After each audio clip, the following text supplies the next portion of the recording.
हर खबर पर होगी आपकी पकड़। डाउनलोड कीजिए एबीपी लाइव ऐप। बात करते हैं चीन की। लद्दाख में चीन की धोखेबाजी पर जिस बयान का इंतजार पूरा देश और भारत की सेना कर रही थी वो आ गया है। चीन से तनाव पर सर्वदलीय बैठक के बाद अपने संबोधन में पीएम मोदी ने कड़े शब्दों में संदेश दे दिया है कि चीन अपनी हद में रहे वरना भारत जवाब देने में सक्षम है।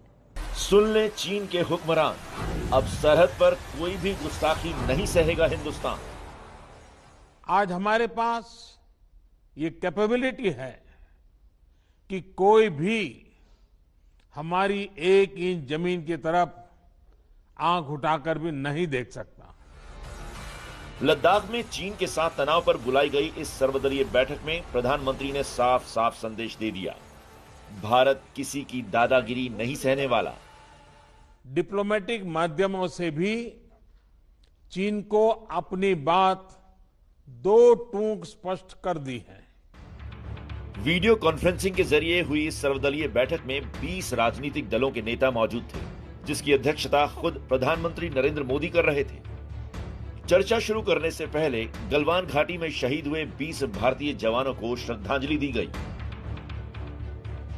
रक्षा मंत्री राजनाथ सिंह और विदेश मंत्री एस जयशंकर ने एलएसी पर चीन की हरकतों और 15 जून की रात हुई हिंसक झड़प से जुड़ा प्रेजेंटेशन दिया। इसके बाद एक एक कर विपक्षी दलों के नेताओं ने अपनी राय रखी, सरकार का हर कदम पर साथ देने का वादा किया। इस बैठक में पीएम मोदी ने विपक्ष और देश को यकीन दिलाया कि दुश्मन भारत का बाल भी बांका नहीं कर सकता। न वहां कोई हमारी सीमा में घुस आया है, न ही कोई घुसा हुआ है, न ही हमारी कोई पोस्ट किसी दूसरे के कब्जे में है। बैठक में प्रधानमंत्री ने वास्तविक नियंत्रण रेखा पर चीन की मक्कारी का सच भी बताया, शहीद जवानों के शौर्य की कहानी भी सुनाई। लद्दाख में हमारे 20 जाबाज शहीद हुए, लेकिन जिन्होंने भारत माता की तरफ आंख उठाकर देखा था, उन्हें वो सबक सिखा कर गए। इस सर्वदलीय बैठक में विपक्ष सरकार के साथ खड़ा दिखा, दुनिया को एकजुटता का संदेश दिया, इसलिए पीएम ने विपक्ष का शुक्रिया अदा किया।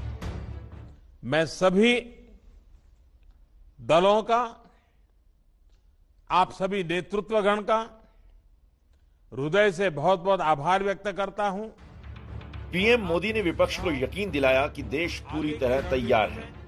डिप्लॉयमेंट हो, एक्शन हो, जल थल नभ में हमारी सेनाओं को देश की रक्षा के लिए जो करना है वो कर रही है। विपक्ष को पीएम मोदी ने समझाया चीन क्यों छटपटा रहा है, भारत की रणनीति क्या है। नए बने हुए इंफ्रास्ट्रक्चर की वजह से खासकर एलएसी में अब हमारी पेट्रोलिंग की कैपेसिटी भी बढ़ गई है। पेट्रोलिंग बढ़ने की वजह से अब सतर्कता बढ़ी है और एलएसी पर हो रही गतिविधियों के बारे में भी समय पर पता चल रहा है।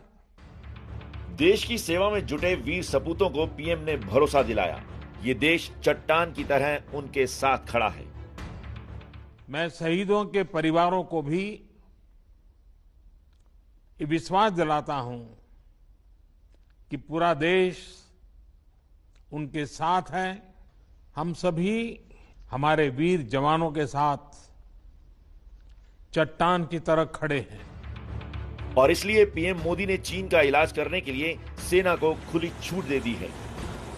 हमने जहां एक तरफ सेना को अपने स्तर पर उचित कदम उठाने की छूट दी है, पीएम मोदी का संदेश, हम हर कोई जवानों के साथ चट्टान की तरह खड़ा है।